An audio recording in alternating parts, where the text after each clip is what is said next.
Bonsoir et bienvenue dans cette nouvelle vidéo en compagnie de Kratos et de Joe. Et comme vous l'avez j'imagine deviné, ce soir on est parti pour deux nouveaux threads d'horreur. On vous prévient dès maintenant, les deux histoires sont complètement différentes et la deuxième histoire en particulier est super originale et a des airs de thread paranormal mais en fait ça l'est pas du tout. Les threads paranormaux, ce sera pour une vidéo consacrée à ça. En tout cas, on vous remercie pour l'accueil sur la dernière vidéo, on est super content de voir que vous avez vraiment apprécié. Comme d'habitude, n'hésitez pas à vous abonner à la chaîne, c'est gratuit, et à activer la cloche pour être notifié des prochaines vidéos. Vous pouvez également nous rejoindre sur les réseaux sociaux. D'ailleurs, très récemment, on a lancé un nouveau concept de critique d'escape game sur Instagram pour ceux que ça intéresse. Rejoignez-nous sur Discord aussi, et on est parti pour la première histoire.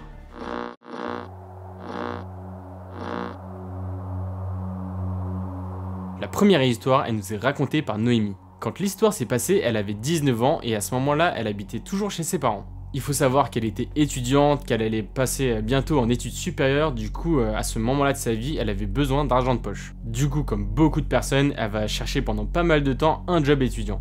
Elle va chercher un petit peu partout, un petit peu comme tout le monde, et un jour, elle va tomber sur une proposition qui va fortement l'intéresser parce que la rémunération est quand même plutôt bonne. La proposition, c'est en fait de tenir la caisse d'une station-service le soir. Et quand on dit le soir, c'est en fait presque la nuit, parce qu'en gros, elle va commencer son service vers 20 h environ, et elle va finir vers 2-3 h du mat. Donc bon, Noémie, elle comprend tout de suite que c'est les horaires qui sont assez spéciaux qui font que la rémunération est très bonne. Mais elle se dit qu'elle habite dans une petite ville, la station-service, elle la connaît, elle se trouve à un endroit qui est un petit peu paumé, du coup elle se dit qu'il y aura forcément personne, et qu'en fait c'est un peu de l'argent facile qu'elle va se faire. Elle va passer la nuit à lire, à faire des trucs comme ça, et elle va être bien payée. Bon, elle va se concerter assez rapidement avec ses parents, mais tout le monde va penser que c'est un bon compromis, du coup elle va accepter très vite, et elle va avoir le job. Petit détail mais qui est quand même assez important, pour avoir ce job il fallait forcément avoir le permis parce que en fait la station-service se trouve assez loin sur une rue qui est peu fréquentée. Bon, Noémie ça la gêne pas du tout étant donné qu'elle a le permis et une voiture, du coup elle a le temps de s'y rendre le soir, donc bon ça tombe bien pour elle et c'est pas vraiment un problème. Finalement, elle va commencer son job étudiant et ça va très bien se passer. Comme elle le pensait, elle va passer ses soirées à lire, à regarder des petits films sur son téléphone et il va y avoir vraiment très peu de passages. Tout ce qu'elle a à faire, c'est tenir la caisse, encaisser quand il y a quelqu'un qui vient acheter de l'essence ou alors quelque chose dans la boutique, et puis fermer la station quand elle a fini son service. La première semaine va plutôt bien se dérouler, mais malheureusement, c'est lors de la deuxième qu'il va se passer quelque chose de terrible pour elle. Noémie, elle va commencer son service, tout va très bien se passer pendant les premières heures, et à partir de minuit environ, il y a quelqu'un qui va arriver dans la station. Cette personne, elle est en moto, elle va se garer à une pompe, elle va mettre de l'essence, puis elle va se diriger vers la boutique. Quand la personne va rentrer dans la boutique, Noémie elle va tout de suite sentir qu'elle ne le sent pas ce gars. Le gars a l'air un petit peu alcoolisé, voire drogué même, il n'a pas l'air de bonne humeur et il n'a vraiment pas l'air commode en fait. Mais bon, Noémie elle ne s'en fait pas non plus, il y a quand même beaucoup de clients qui y passent et toujours tout se passe bien, donc elle va juste encaisser tout ce qu'il a à prendre. Alors qu'elle pensait que l'homme allait se diriger vers la caisse pour payer l'essence, il va tout d'abord en fait se balader dans la boutique pour acheter des choses. Il est en train de regarder un petit peu tous les produits qu'il y a vers les rayons. L'homme ne lui a pas dit bonjour, elle lui a dit bonjour mais il n'a pas répondu, du coup elle va quand même le garder à l'œil. Alors que le gars était en train de marcher entre les rayons, Noémie elle va voir la pire des choses, une chose qui va la mettre dans la pire des positions.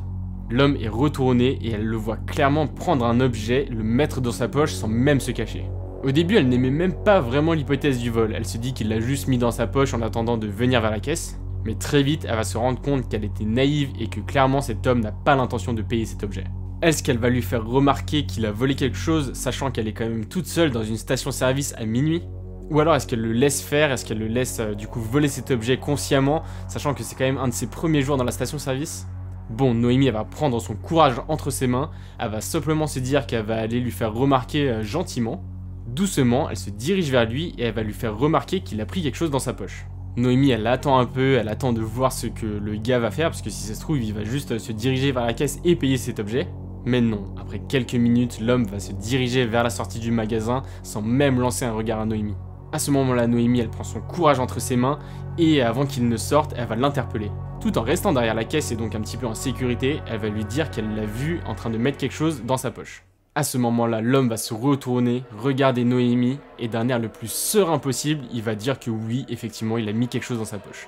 Là, c'est la douche froide pour Noémie. Elle avait imaginé tous les scénarios, mais celui-là, elle n'avait pas préparé. Du coup, Noémie, toute tremblante et toute stressée, elle va lui répondre que s'il ne lui rend pas cet objet, elle va appeler la police. Après quelques secondes de calme, l'homme va s'énerver d'un coup. Il se dirige tout doucement vers Noémie et il pète un câble, il commence à crier dans tous les sens. Et très vite, il va commencer à saccager les rayons, il va tout foutre par terre, il va exploser plein de bouteilles, etc. Noémie, elle est paralysée, tout ce qu'elle fait, c'est qu'elle ne bouge pas, elle le regarde faire et elle essaye de se préparer au cas où l'homme se dirigerait vers elle. À un moment, l'homme va regarder Noémie et il prétend qu'il va aller chercher quelque chose dans sa moto, du coup il sort violemment. À ce moment-là, Noémie, elle est toute seule dans la boutique, elle voit que l'homme est en train de se diriger vers la moto et qu'il a bien l'intention de revenir. Elle n'a aucune idée de ce qu'il est allé chercher, mais elle ne veut pas le savoir. Du coup, tout de suite, elle se rue vers la porte d'entrée et elle la ferme à clé. Une fois la porte fermée, Noémie va attraper son téléphone et tout de suite appeler la police.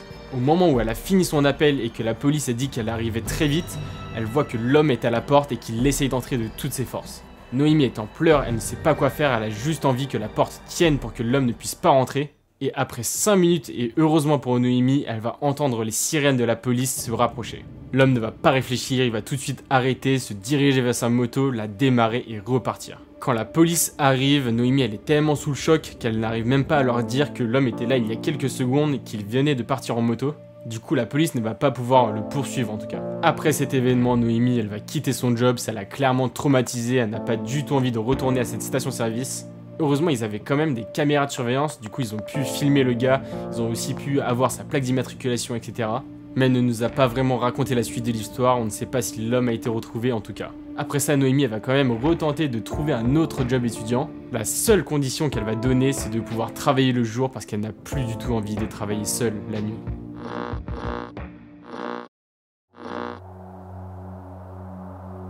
La deuxième histoire est quand même super particulière, on n'a jamais abordé d'histoire dans ce genre-là. Et on prévient quand même, on sait jamais, elle peut être un petit peu triste, elle peut toucher certaines personnes.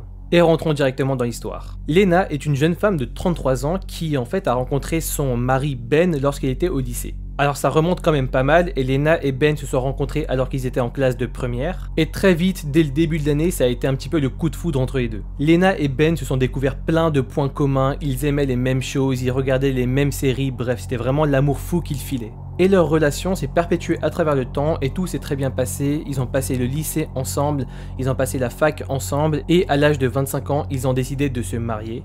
Lena, elle décide de nous raconter tout ça et elle décide aussi de nous livrer un petit peu les passions qui les unissaient, comme par exemple les esprits et tout ce qui touchait en fait de près ou de loin à l'invisible. Ils aimaient vraiment se documenter là-dessus, regarder des séries en lien avec des apparitions, ce genre de choses. Et même au-delà de la passion, c'était même une croyance parce que vraiment, ils y croyaient vraiment, ils pensaient vraiment qu'il y avait des personnes qui étaient autour d'eux, qui les entouraient et qu'ils ne pouvaient pas voir. Bref, c'était leur croyance, ils étaient parfaitement bien avec et ils vont vivre quelques années ensemble vraiment très heureux. Malheureusement, et c'est là que l'histoire devient un petit peu triste, alors qu'elle avait 31 ans, on ne sait pas trop comment Lena va perdre Ben. Et comme vous l'imaginez, c'était malheureusement très dur pour elle. Ben lui manque énormément, c'est son amour depuis le lycée et tout allait bien entre eux. Mais malgré tout, elle va quand même essayer de passer cette épreuve, d'aller de l'avant et essayer voilà, de continuer sa vie. Mais nous précise quand même que quelque part, elle n'a jamais vraiment réussi à s'y faire. Et quelques mois plus tard, alors qu'elle était vraiment au fond du gouffre, elle va essayer de tenter le tout pour le tout. Il faut savoir que Lena et Ben, ils fréquentaient énormément de groupes en fait sur Facebook, des groupes liés à tout ce qui était paranormal. Ils n'étaient pas vraiment actifs, ils ne postaient rien, mais voilà, ils aimaient bien voir les échanges, les sujets qui étaient prêtés à discussion. Et ce qui était vraiment super, c'est que c'était des groupes où beaucoup de personnes autour de la même croyance étaient réunies, donc tout le monde en parlait sans tabou, personne ne se jugeait, c'était vraiment super pour eux.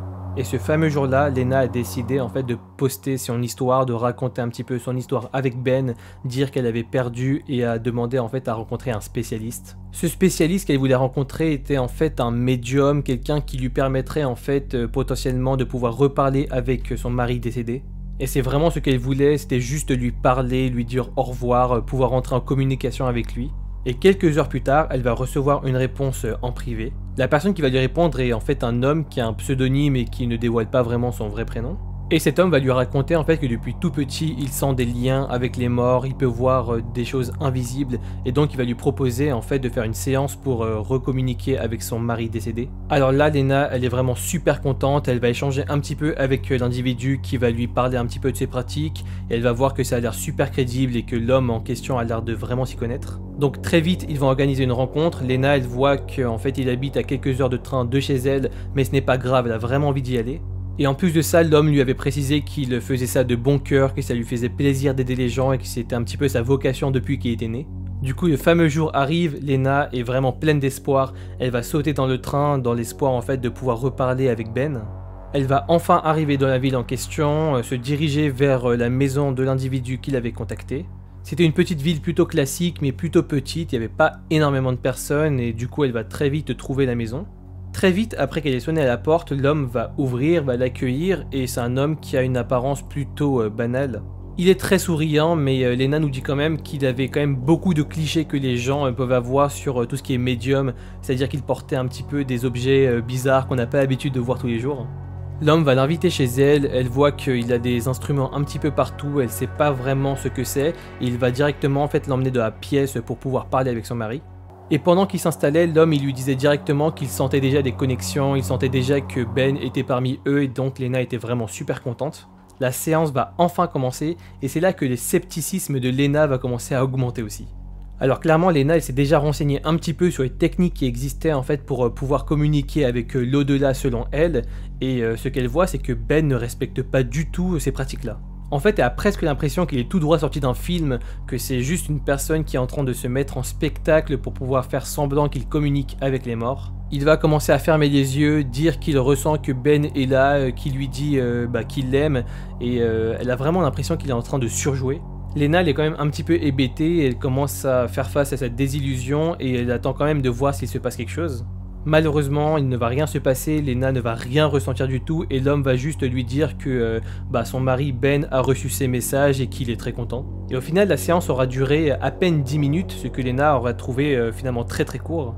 Et là, alors qu'elle sait pas trop quoi faire, l'homme il va commencer à éteindre les lumières et les bougies, il va directement s'adresser à Lena et il va lui poser une question qui va la laisser un petit peu de marbre. D'un air tout à fait naturel qui contrastait complètement avec son rôle de juste d'avant, il va lui demander comment elle souhaitait régler la séance. Lena est super étonnée, il y a un petit peu tout qui se mêle. Déjà, elle est complètement sûre que toutes les pratiques qu'il a exécutées n'existaient pas du tout, que c'était vraiment du cinéma et que l'homme était en train de surjouer. Et en plus, lors de leur bref échange, l'homme avait vraiment dit qu'il faisait ça de bon cœur, qu'il n'y avait pas à se soucier de l'argent. Et il va lui demander plusieurs billets pour une séance au cours de laquelle Lena n'aura rien ressenti et qui aura duré à peine 10 minutes. Et là, comme vous imaginez, Lena, elle tombe vraiment de haut, elle voulait vraiment parler avec son mari, communiquer, etc. Et elle pensait vraiment que c'était le jour J. Et là, elle nous dit qu'elle comprend littéralement que c'est une arnaque, que l'homme n'a pas du tout l'air touché par son histoire et qu'il veut juste son argent. Donc c'est à goutte d'eau, Lena ne va pas se laisser faire, elle va commencer à s'énerver sur l'individu, elle va commencer à le traiter d'escroc, à lui dire qu'il joue avec les sentiments des gens. Et là, sans crier gare, l'homme va encore une fois changer de facette. Il va commencer à hurler sur Lena en lui disant que cette séance lui avait pris beaucoup d'énergie, que c'était beaucoup de préparation. Lena, voyant que la situation elle dégénère, elle va essayer de calmer un petit peu la tension en lui disant que de toute façon elle n'avait pas d'argent. Et ça va être tout l'effet contraire, l'homme il va encore plus s'énerver, il va commencer à la menacer physiquement. Il va commencer à l'insulter de tous les noms, il va être tout rouge, ses veines vont saillir de son visage. Il va même lui dire qu'elle ne sortira jamais vivante de sa maison. Lena, elle va commencer à prendre ses menaces très au sérieux, surtout que c'est un homme qui a une attitude quand même très particulière. Et là, alors qu'elle est vraiment sous le choc, l'homme il va se diriger vers une autre table et il va empoigner un couteau et se diriger vers Lena. C'est là que l'instinct de survie de Lena va se réveiller, elle va prendre la table qui était devant elle et en fait la renverser de toutes ses forces pour empêcher son poursuivant de la poursuivre. Et là, sans réfléchir davantage, elle va tourner les talons et courir vers la porte d'entrée parce qu'elle se sent vraiment en danger. Sans même se retourner, elle entend l'homme se ruer vers elle, la menacer de plus en plus et vraiment gueuler des choses qu'elle ne comprend même pas. Heureusement, Lena va réussir à sortir, mais elle est vraiment super paniquée. Elle a qu'une seule peur, c'est que l'homme il sorte aussi de la maison et qu'il commence à la poursuivre dans la rue. Mais heureusement, alors que l'homme arrivait au niveau de la porte, il va juste la fermer à clé. Et alors qu'elle était déjà un petit peu loin de la maison, elle va entendre un cri effroyable provenir de la maison. L'homme était juste en train de crier de toutes ses forces de la maison. Lena est clairement sous le choc, elle va rentrer en fait à la gare en étant un petit peu tremblante. Elle va rentrer chez elle, elle va réfléchir à tout ça, elle va même beaucoup pleurer parce que finalement c'est une grosse désillusion qu'elle a vécue.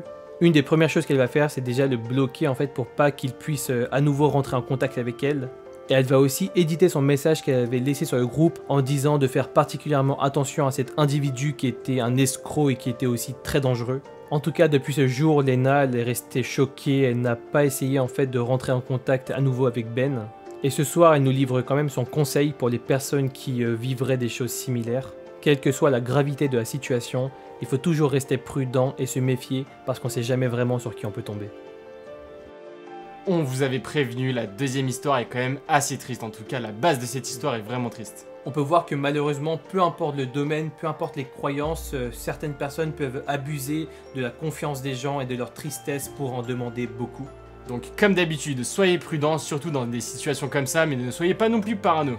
Vous commencez à le connaître, c'est notre slogan, et encore une fois on vous rappelle que ces histoires sont exceptionnelles, donc ça n'arrive vraiment pas à tout le monde, c'est quand même très rare. On vous remercie encore pour vos retours. D'ailleurs, très prochainement, on va certainement lancer d'autres concepts. On va encore une fois vous demander vos avis, donc pour ça, pour participer au sondage, n'hésitez pas à vous abonner à la chaîne, à nous rejoindre sur les réseaux sociaux. Et en attendant, on se dit à la prochaine pour une nouvelle vidéo. Ciao. C'est une fin de tournage. Bah, parfait hein. Voilà. Nickel. Le son est bien là du coup? Le son est très bien, il pourrait être mieux, mais même s'il est parfait là. Could be better. Donc là j'imagine qu'il doit être ultra bien. En fait je pense qu'il faut que je parle pas trop fort en fait. Vu que le micro il est quand même bien à côté, peut-être qu'il faut pas que ça se sature de ouf tu vois. Le son je le trouve très bien. Ouais là il est vraiment bien. Là si je parle comme ça c'est bien quoi. Là t'as augmenté, t'as... Ok donc comment on va appeler cette personne?